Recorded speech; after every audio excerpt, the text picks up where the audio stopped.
These are their stories.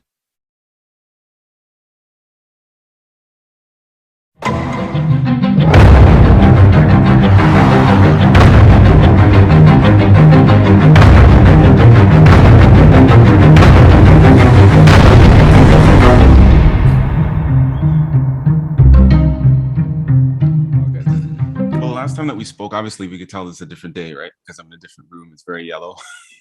I cut my hair. I got short. I got rid of my long hair. Yeah. So we're progressing in time here. Yeah. So we have a lot of things to consider. And the last time that we kind of spoke, we ended off on the MLS and being in Vancouver, and probably touched a little bit on Ottawa.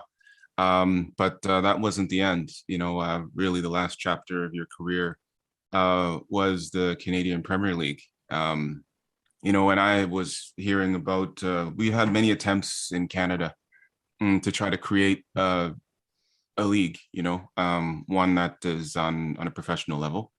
And many started and they failed. But this one I knew had legs because I knew who was involved. Some of the players I knew when I was growing up in the Canadian national team system, and others I knew from being on the national team and knowing their credentials and where they played, that they were a part of this. I knew that it probably wouldn't fail. And so I was very, very happy to hear about the Canadian Premier League. And then obviously when I heard that you were going to be a part of it, I said, that's the way that we should go. Bring in a lot of I was hoping that we would bring in a lot of formidable Canadian talent to kind of show to show the level that's needed, and to also help some of the younger ones coming up that are talented but might not quite be professional. So I was happy to hear that you made that move, and I just thought it added credibility to the league. So what made you decide to join the Canadian Premier League? I don't know. I mean, like, obviously, I was just right away really excited about our own Canadian league. In the MLS, we have three Canadian teams playing, but I still feel like it's not our league. I still feel the MLS is an American league. We still Canadians are still considered foreigners in playing in the US. So it was kind of like, I think this is what Canada needs. It's a perfect timing. We got a good group of national team players that was coming up. You can see there's a shift, and you can see that we're building something with the national team, and you might even go, as now we might go to the World Cup in 2022, and then in 2026 we obviously hosting the World Cup. So I knew there was going to be a lot of hype, a lot of attraction. I think a lot of just a boost for Canada in general, for this soccer over here. So I just wanted to be part of that, and I just felt that, with my reputation, with my background, I could be maybe a role model for some of the younger players. I could be a mentor to some of the younger players, and I just felt like this was the perfect timing for me to kind of contribute in my way to the CPL. Canada soccer, everybody's playing abroad. No one played in Canada, so I knew there was something missing, and now finally we got our own league, which is huge for us. And I think especially now with the World Cup coming in 2026, it's just so important for Canada, because, for example, if like a 16 or 17-year-old kid right now can play in the World Cup in 6-7 years. So it's a huge opportunity for them and for the country. So I'm really proud to be there from day one. You would have known that our national team would have done this well. Would you have probably kept your career going for an extra 1.5 years just to be in the World Cup? Put in a lot of years with Canada, the payoff. No, the only thing I would have stayed with the Whitecaps longer. I mean, I could have stayed with the Whitecaps and just grind it out and keep my level as high. I mean, not my level, but just the level of your competition, of your environment as high as possible. But yeah, obviously you cannot look into the future. But that's maybe the only thing that I've maybe not really regret, but maybe I could have done different. But at the end, I'm totally happy with my decision, because at the end of the day, as soon as I decided to leave the Whitecaps, like 3 months later, I ruptured my Achilles, and Mm. that would have happened if I was playing with the Whitecaps anyway. So it was a big blow, and coming back to your regular level after one of those injuries is tough. I mean, you've lived all over, and I guess a question for me is what made you want to settle in Canada again, right? Like you were brought up in Holland. You probably, a lot of people that played in Holland usually, they go back for like a swan song type of thing with their old Mm, club or something like this, and you didn't choose to. I guess it yeah. seems like when you move on from something, you like to try something new, challenges and stuff like that. So what made you choose the team that you chose, and um and how tell me a little bit about the experience in the Canadian Premier League? The reason why we stayed here is just I mean, first of all, like my wife and is Dutch. My kid is born in Germany, so they have no ties to Canada. Right. But playing here for the last few years in Vancouver, then on the Vancouver Island, it's been like 5 almost 6 years now that we've been here, and we just kind of fell in love. We have bonded with the community here, Yeah. made a lot of friends. The kid is happy, so there's all kind of factors you have to consider. Like we're in a good place. Canada is obviously a great country, Yeah. and so those are kind of the main reasons for okay, let's just settle down here and see where it takes us. Yeah, so that's kind of the reason why we decided not to go back to Holland or to play for, over there for one more year. Hmm. Yeah, also like obviously after your career, what are you gonna do? What do you want to do? Hmm. Yeah, I like working with younger kids as coaching, and I know what I want to what I'm doing is going to be tough in a country like Holland, because there's so much soccer. Right. Every 5 minutes there's a soccer club or a professional club, so Hmm. it's the competition is really high. So I just wanted to share my my personal upbringing in a Dutch environment and Dutch way to the Hmm. Canadian players, because I do think like I think we touched on it before, like the Dutch system is pretty well recognized all over the Yeah. world, Yeah. and that's what I wanted to help bring to the Canadian young kids. What did you see, when you touched the field and from training to game preparation, even preseason and stuff in the Canadian Premier League? What did you notice about the approach to the game versus anywhere else? Like, were you pleased at some things? Were you surprised at some things? What's one of the first things that you recognize? Like, oh, this is a little bit different, or maybe this needs improving. Just overall, obviously, Canadian Premier League, we have a lot of young players, and they come right out of a university or college, or like a high amateur team, um, or club, and they just don't understand like everything around it. They know, when you're on the pitch, you battle, you play, and you have fun, and you sweat, you work hard, and but around it, there's just there's just like babies. They don't know Mm. how what to do, how to eat, the rest, recovery. Should you go out for dinner or drink before the game? Not that they're doing Mm. that, but they just don't Mm. know. There's no education for that, I think, Mm. and I think that's one of the main things that I've noticed in the beginning. But as the season went on and on, the players started to slowly understand it, and and but it also surprised me in a good way, because after like I just was just saying, after like 3, 4, 5 months, they're dialed in and they're on the same page. They know, okay, guys, we're in the professionals now. We got to act like professionals. We got to behave like professionals, even when you're downtown with your friends or family. You Mm. still represent that club in the city, so you still got to be somewhat responsible and cannot be too outgoing, or like social media, for example. Those things. Yeah, you're a role model now, and after a while they dialed in and they understand it. And What was the level of play like? Because you played. How many years did you play there? No, two.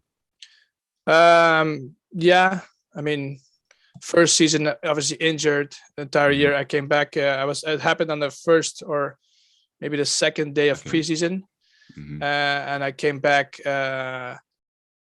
really fast. I played. So this happened in March, and I came back in October to play the last game of the season for Hmm. about 20-25 minutes, just for me as a personal bout victory, to show the fans, like I'm back, and I'll be back next year. But so I played almost 3 years. Yeah, 2.5, 2 years. As far as the style of the game and stuff, what did you see in terms of the level of understanding on the field? I mean, I'm not trying to.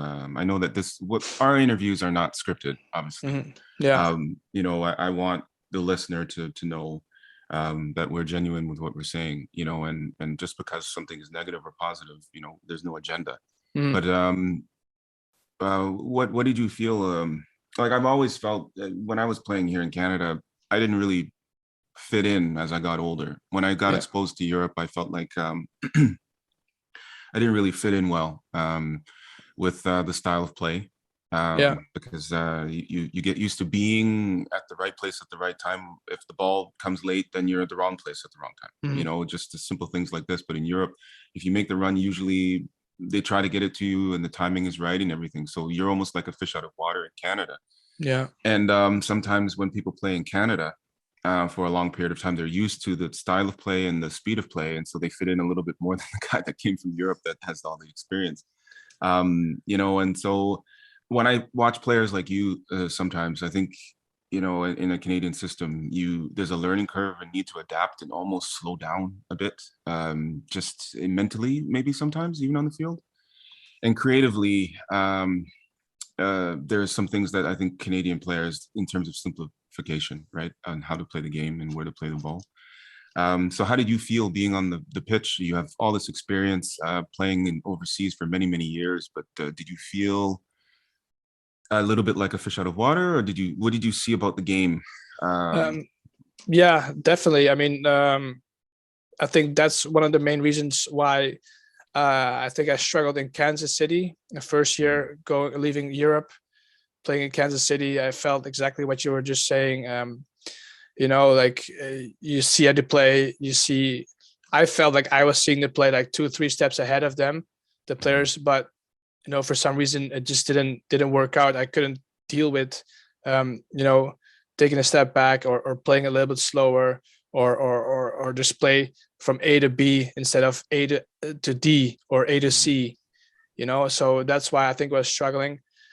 In terms of the CPL players, um, so obviously after being in 5-6 years playing in Canada, North America, you come down, or you're just like pretty much in the same mindset as every player. But I still felt like in the CPL, which a lot of young players, like I was mentioning before, they're really hungry. But I was like, sometimes I compare it to with like chickens without a head. They're just running around all over the place, and just want to battle. They want to yeah, go into those physical confrontations. Yeah, yeah. confrontations, exactly. And instead of sometimes being a little bit smarter, just avoiding it, and instead of focusing on a well-timed run, instead of oh, my guy's right here, I'm gonna bell it when the ball comes to me. I'm strong. Instead of, what, oh, the guy's right there, instead of receiving the ball here, I should maybe move out or go behind his back, or run in behind, or come really short. Mhm. So those little things. But obviously, like I said, the young players, they need to learn it, they need to understand it, they need to fall on their faces sometimes, and just, what, maybe this is not working for me. I need to change my game plan, to change my tactics, and so and all. One of the things that because I've worked when I came back, I worked with kids for about, I don't know, 8 years or something like this, on and off. And one of the things that I see the skill, right? Like if you ask them to do tricks and stuff like that, a lot of times they can do these things. They're very good at the complicated things that possibly doesn't happen that much in games. But Yeah. one of the things, one of the little things that I found that they don't do. For instance, I just brought a kid over, and he had an opportunity with a certain Canadian Premier League team. And one of the responses that I got from this coach was that when he receives the ball, he receives it to his feet and he kills it. Right. And even if there's 15 feet ahead of him, he won't push the ball into space with his first touch, even though he's fast, even though he's quick, even though he's going to take a guy on. And I say, if you the way that you know that you're playing football right is when you don't speak the language, but everybody understands what you're saying. Yeah. This is when, I might not be able to speak Dutch or French or German, but when I pass you the ball in front of you, it means to move forward. If I pass you the ball very, very hard, it means that there's urgency with the next play that you're supposed to make. If I give you a very slow pass in front of you, that means to take your time. Like there's an interpretation of football when you pass and the way that you move. Yeah. Every And pass has a message. Every pass has a message. Yeah. Right. And it doesn't matter what language you speak. And it also shows if you can speak the language or not. Yeah. By the way that you play. And I just find like that's what's missing. I don't think it's a matter of talent. Like you take a guy like Davies, raw talent, raw speed and athleticism and stuff, but you put him in a system. He wasn't a finished product when he was on Vancouver. No. But you see what happened when you go into a Bayern Munich situation, right? Even in the third team, right, where he went in the U19 before he went to the amateur team. And I always said that Canadian talent, they have a lot of talent, but they're missing people like you, who can give back and really show them the small things. And you combine those small things with the talent that they have, and then I think we become very special on the international stage. Because we have the freedom to express ourselves because we don't really have a formation or system, and that's a good and a bad thing, and I think that, you being in the Canadian Premier League, I was hoping that, for the guys that are on your team, if they're humble enough and they're willing to learn, that they would be able to watch how you move, what you do, not only on the field, but off the field in your preparation and stuff. When I watch the Canadian League, when you're on the field and you're in the midst of the game, did you find yourself thinking much more than you were playing? So, in Dutch, everybody's kind of on the same wavelength. But when other players are not on the wavelength, you maybe have to think for them a little bit. Did you feel like you were kind of like Papa Bear a little bit on the field, or were you able to play your own game? I was, for the most part, I think I was playing my own game, but I do felt like I was more aware. I was trying to be more aware of my surroundings, of if, okay, I'm gonna play this ball forward, but I gotta make sure when we lose the ball that my center back is in the right spot for in case we lose the ball, or the midfielder if he's tight enough for the press, or if we don't have possession. Normally, like a ball goes out to the winger, like a diagonal ball. I'm gonna press. Normally, I would go press and try to intercept that long ball or the diagonal ball, or be there on his first touch. But sometimes, right now, you're thinking like, okay, is my center back close to me? Is he reading the pass that coming? Is he also sliding over to the other side? Those little things. So I was more aware, and but like I'm always been more of a kind of a guy that leads by example, and I think that's what was one of the things I was strong in. And okay, if I'm gonna press, I showed my teammates, okay, this is the time to press. So everybody got to press, because that's crucial, right? If you let your teammates press by himself, then it's tough, and then pointless, exactly. So well, let me ask this question before I give you the ball in terms of what advice you should give to the young talent. But what's your dream for the Canadian Premier League? What do you want it to be? What do you envision if you were able to to change it yourself? What do you want out of this? Now, obviously, I want to have 2, 3. I would say two divisions: first division, second division, promotion, relegation, more competition, more derbies, more rivalry, Phew, yeah, I would like to see kids, coming out at 16, 17 years old, playing professionally already, instead of going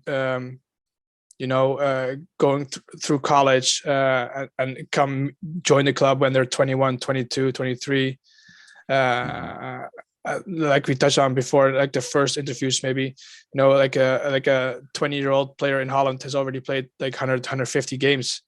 Yeah. Um, and like if a player right now coming from university uh, plays 140, 50 games to like 3, 4, 5 years further, and then they're Mhm. like 28, 27, like there's really a small chance for them going even to Europe. Yeah. Like if you have young players coming in, like 17 years old, CPL, get a lot of games on their belt, let them make mistakes, let them fail, let them fall down, help them grow. And after 150 games, they're like 21, 22. Yeah. No, who knows what can Yeah. happen? And it's better for our national team too, obviously, right? Yeah. What I tell young guys, I do have a problem a little bit with some of the mentalities of people in general, on hard work. And I don't agree that things are handed to you. And I tell the young ones coming up, I said, as long as as long as you're on the pitch, you got to be on the level or higher than the other ones that are on the pitch. It doesn't Hmm. matter if you're young. I don't believe that you should get a pass just because Hmm. you're Yeah. of your potential. At the end of the day, I don't want to play with a player that has potential, but also makes our team weaker. Yeah. Yeah. If I'm 28 years old and you're 15 years old, you better make sure that you don't make our team weaker. And I Yeah. don't want a coach to put you on the field just because, in 2 years you may be a good talent, or maybe it's a good business decision to give this young player 5 games for the year and he's terrible Yeah. because, Yeah. his worth goes up or something like that. I completely disagree with that. I think that I grew up with the mentality at a very young age. I played with men, and the referees never gave me extra calls because I was smaller or younger or thinner or whatever. You have to Yeah. learn how to become tough. Yeah. And I just feel like sometimes, yeah, I don't want people to go through what I've been through, but I want things to be fair. And the reality is that in Europe, I just don't think that I use the word, it might be insulting to somebody, but hopefully they understand what I mean, but Mhm. soft. Um, Yeah. you know, as here, you have in Portugal, 15, 16-year-old guys working at the airport getting luggage. They learn that if they don't work hard, they don't eat. And I think here, especially with the system, sometimes with the academy systems and stuff, it just feels like as long as you pay, you're going to make it. There's Yeah. almost guarantees, but Yeah. there's no guarantees in football, No. and I think that mentality needs to change. And so, Yeah, um, I agree. And also yeah, with mentality, I think one more thing. Players right now in Canada or CPL shouldn't be happy with just being a CPL player. You know what I mean? They should not be happy and satisfied. Okay, I made it.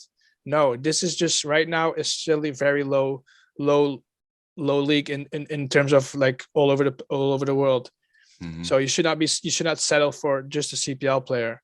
hmm I think a lot of players right now are just happy. Okay, I'm a professional player right now, and that hmm needs to change until the CPL becomes bigger and more professional and takes to the next level. I always tell players, and especially when this is another thing, when they're negotiating, they think that when they go to the Canadian Premier League that they should be making 100,000, 200,000. Yeah, And I remember one coach told me, I received an offer, and I was very young. And, he said, Dave, how many people come to watch you play? Who knows your name? How many points are you making us on the table? This yeah, is when you get the money. But when you're coming from nowhere and this is your first team, why would you expect that you would get a lot of money? You're actually yeah, getting paid to learn, to yeah, be yeah, honest. yeah. You You're should see getting this free as publicity. this is an internship. you know, Yeah.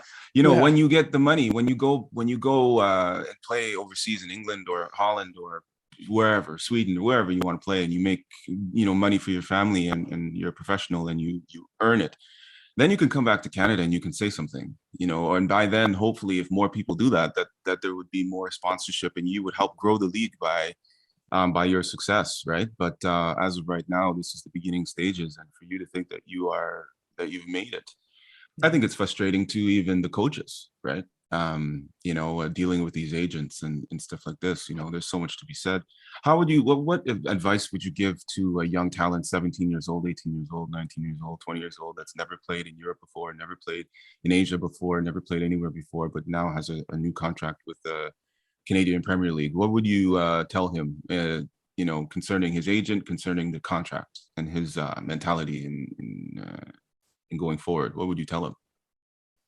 Um, like, is this them signing their first contract, or is Yeah, this like, I should tell these kids, okay, this is a foot in the door. You're now learning the ropes, learning like the environment of being in a professional league. Um, but this is far from what you want, and yeah, this is the first step. This is like kind of finally making it to the first team at your club back home or in Europe or whatever. And yeah. now it's up to you to to take it to the next level. And yeah, I mean, does that kind of answer your question? Or Yeah, it does. It yeah, does, because a lot of them, they depends. In these days, sometimes people have an arrogant, yeah, pride, right? And that gets shot down quite quick when you go overseas. yeah, no, There's no, a lot. yeah, You yeah, think you're amazing, but when you go over there, there's always someone that's, yeah, just a little bit better, or has a different talent. So yeah. you really have to fight. There's no such Exactly, thing as, exactly. Like for you, like, okay, if you don't perform, there are like thousands and thousands of players that are just waiting to take your spot. And I yeah, think that's with a smile on your face, with a yeah, smile on their and face. they'll probably take half of what you're making right now. Exactly. So if you really like truly like understand that you're like really privileged to be in a spot where you are right now, or in a Hmm. position, Hmm. then I think you can honestly take it to the next level.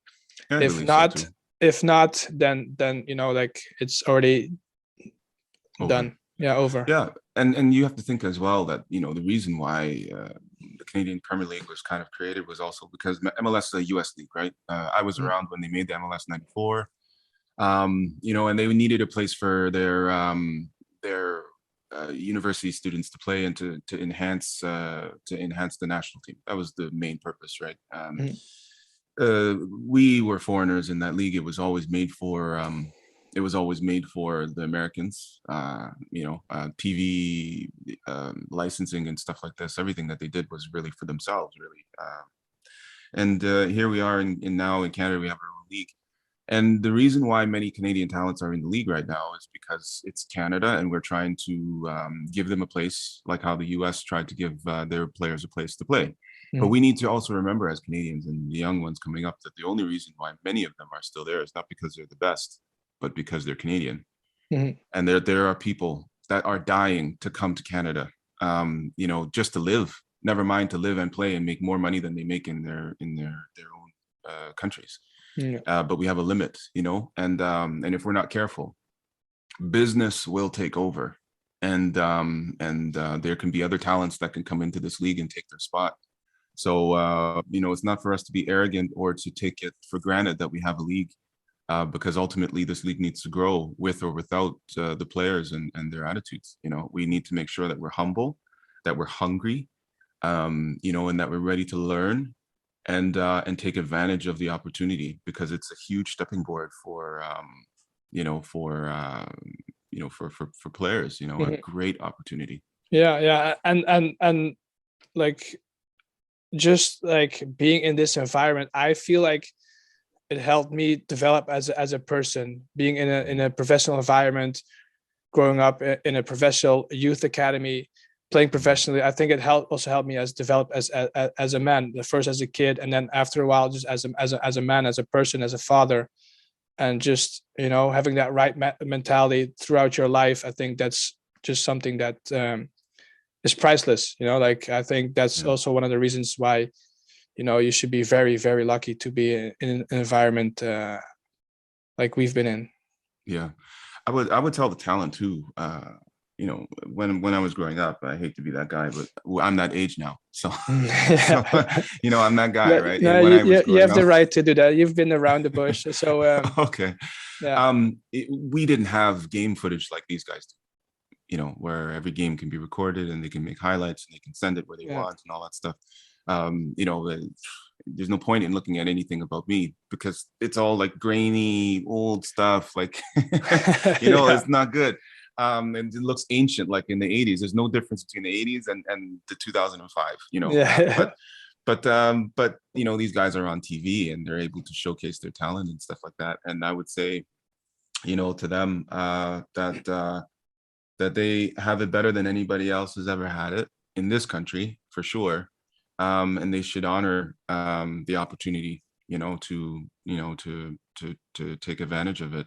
Another thing I wanted to touch on with you, Marcel, was what's your advice for these guys concerning agents and agencies coming into the Canadian League? If you did not play anywhere, what would be your advice concerning agents and agencies? uh, I mean, to be honest, I think a lot of agents are just kind of glory hunters. You know what I mean? Like vultures, like looking around. Okay, this kid's good. I don't know him personally, but let me just reach out through via. Okay, this guy Yeah, probably knows him. yeah, Like I would suggest like only kind of talk to agents or like that you know of or that you heard of. yeah, Don't just believe the first stranger that comes up to you or sends you a message and say I can promise you the world, I can promise you this and this and this. hmm, um that chance is very, very small, very yeah, small. So I yeah, think your first agent or your agent that you want to have represent you should be a person that is credible, is yeah, some other guy or other player can vouch for. yeah, It has to be a familiar, maybe a familiar face. It cannot just be a random guy from the other side of the country or other side of the world that reaches out to you. Okay, I'm this and this and this. I can do this and this for you. Um, mhm. we, Yeah, we, we yeah, I I can. agree. I think Issei taught me this, and I learned about it later on from Atiba. Something called mandates, where you can give him like a permission form to represent you to one club that he Yeah, says that he has, right? yeah, yeah, And then after that is done, then you're free again, yeah, and you yeah, can work on mandates alone. I've made the mistake just so people, because these players don't understand, right? So I yeah, have to. I've had situations where I would sign. I've had situations. I'll give you perfect couple examples. Maybe you didn't go through it, but I'll give you what can happen.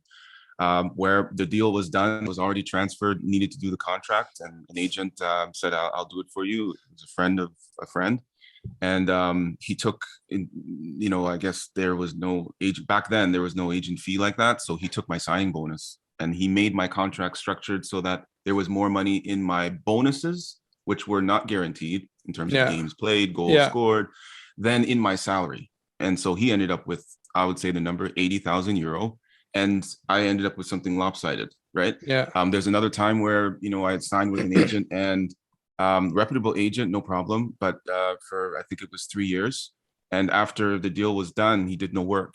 yeah, You can't get a hold of him. When you call him, there was no boot deals. There was no, I was paying, if the club was sponsored by a shoe or a boot that I didn't wear, like Umbro or something like this, nothing against Umbro, but my foot didn't work with it.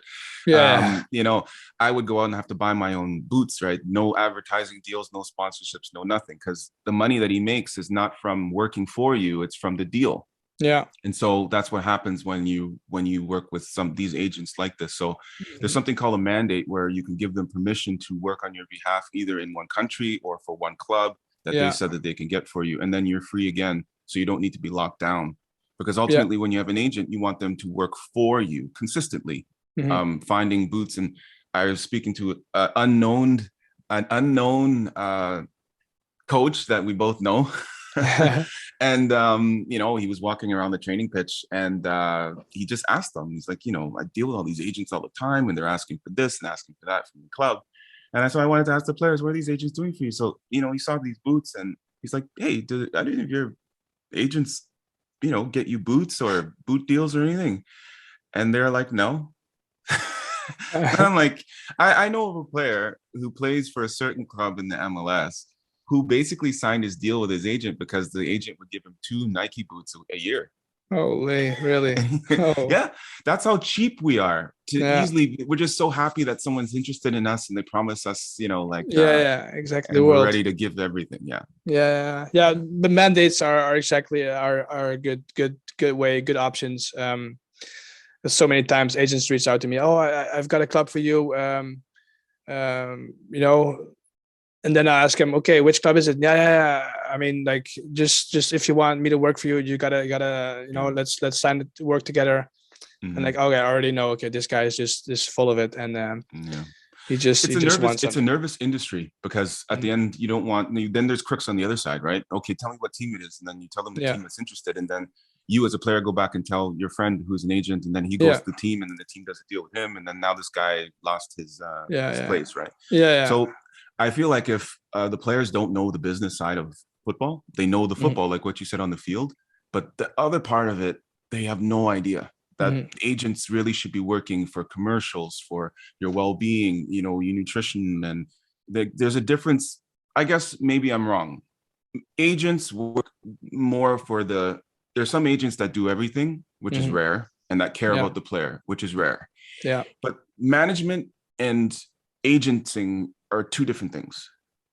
And if you can manage a player, managing, what do you think managing is? Give me your definition of what you think a manager of a player should do or what it entails. Yeah, just managing your career, managing the player's needs, managing, um I don't know. I think after a game, talk through the game, what happened, what went wrong, guide them through it. um Mm-hmm. just be also an advisor. Tell them to do, okay, next time, when you're in this situation, you got to do this. Maybe ask the coach, why didn't you play, Mm-hmm. or be because I remember when I was just came to the playing first year professional, I was scared to talk to the coach after a game, because I think that's also the way I grew up in the youth academy in PSV. The coaches were like statues. Like, you were like, the coach says this, you do this. And Mm-hmm. like, no, yeah, I was always afraid of talking to the coach or confronting him. Okay, coach, why didn't I play? And after a while, I think, um obviously that's all changed now with the current coaches and players relationships, but those little things that is a manager, I think, tell those players, okay, talk to your coach, or talk to your players, um, off the field. Make sure you take care of your money, take care of your future. What do you want in the future? Have a plan set out. And okay, are you interested in coaching? Mm-hmm. No. Okay, are you interested in going back to school? Yes. Okay, why waiting? Why not doing it now during your career? Because then you're already ready for your next step after your career. So I think those are things that managers do, instead of an agent that is just trying to get into the club, to the next club, and short-sighted. Yeah, I would say in 2022, I think it would be good to, give a mandate, even if it's the same person, right? All the Mhm. time. Give a Yeah, mandate to that person to do the deal or to look over the contract or to make to make the connection with the club to represent you for the contract, and then you should managing is something different, mhm. and you should look out for that social media, all that stuff. There's Yeah. certain things Social that you media is shouldn't. another big one. Yeah, Yeah, you shouldn't, certain things you shouldn't put. Some political beliefs sometimes, even in this world, I believe everybody should have their opinion, but unfortunately not everybody should. It depends on what the majority thinks sometimes, right? And as if yeah, you're handling your your your career is public, I think people need yeah. to remember that. Your career is public, and yeah, your private life and your private opinions is also private. And Mhm. sometimes you can get in trouble this way. So managing your career to get the best out of this small moment in time in your life where you can earn as much as you can and You can't play until you're 45. You play for a certain amount of years. Maximizing your minutes is important, in your life, in your career. So that's something that I think is needed, especially in the Canadian Premier League. And hopefully guys like you and and Isse and others can help facilitate giving a little bit of direction, and also aspiration, to shoot a little bit higher. I think sometimes as Canadians we're a little bit too modest, even with the clubs. I think they need some direction as well. And guys like you and Isse and others that have played, on a very high level all over the world. I think that, these players and these clubs as well, both of them, their relation to each other, there needs to be a conduit. There needs to be someone in between to really speak, so that both can grow, right? The clubs need to learn how to make money, and how to manage these players properly, and what they need. And also the players need to know how to make money for their owners, in terms of how they play, right? How they play and how they represent the club. Yeah, exactly. And at the end of the day, a player in a club is just you're just a number. You're just a business partner. You work for them. You help them attract fans. You help them do well in the league. You help them score goals. But at the end of the day, the club will know, if you're not performing well, then okay, thank you very much. Thanks for your business. See you later, bye. And that's just a hard reality too. And so that's why I think a good manager, or an agent. I think a manager is maybe even more important than an agent. If you play well, you're always. If you play well, you're always gonna. Yeah, exactly. So I think that's if you play, it sells, or the club attracts interest from every club. Right. So I think it's crucial. It's better to trust a manager than a club owner. You know what I mean? Right. Why would you trust your club owner? Like he's not your teammate. He's not battling with you. He's not trying to get you to another club. He wants you there for his club, his business, his fans. So. And your manager is actually the one who you talk to about your gameplay. Okay, if you have aspirations to go abroad, you need to slowly start picking up your level. Otherwise, it's not going to work for you. Yeah. Somebody said something interesting to me, and I always kept it with me. They said fair, because I always hear, oh, it's not fair, it's not fair, I did this, I did that. And they said to me, fair is a place where people judge pigs. Like the county fair. Yeah. It's a place where people judge pigs. Yeah. You don't get what you deserve. It doesn't mean that just because you did this. We can name the biggest players in the world, and they've all been transferred. Yeah. I thought Ronaldo, the Brazilian, did amazing in Real Madrid, but they still got Van Nistelrooy, and he was gone. No, for sure. You would think that they would be just always like, oh, thank you so much, I remember when you did this. But no, they move on to the next one. And as long as you have business, you have to remember that it's about money. Business is about money. You don't start a business and make no money. It's impossible. And so these owners, yes, they might love the game. Yes, they might like the game. Yes, they might be interested. Some of them might not be. But at the end of the day, as long as they're the owners, as long as they're in a business, they're going to be looking for where's the financial cost, where's the financial incentive, and ultimately, if the product is bad, they're going to change the product, and that's what you are as a player. So definitely. So that's important. But you know what? I think we touched on a lot today, and I just want to thank you so much, man. I've always wanted to sit down with you and talk. I know we've been able to do this a lot more over the last couple of months with the pandemic and everything, but I know we didn't hit every single thing, but it would be like a 10-parter. But I know that time sensitive and stuff, and I know that you're doing big things with the Canadian Premier League. You and another gentleman who I'll be interviewing, and we'll probably get to that at a later date. But thank you so much for your time, man. I appreciate it. All the words of wisdom. Yeah, thanks for having me. And whenever you want to chat again, I love talking to you. I feel like we can talk for hours. And let's do it. These are their stories. you.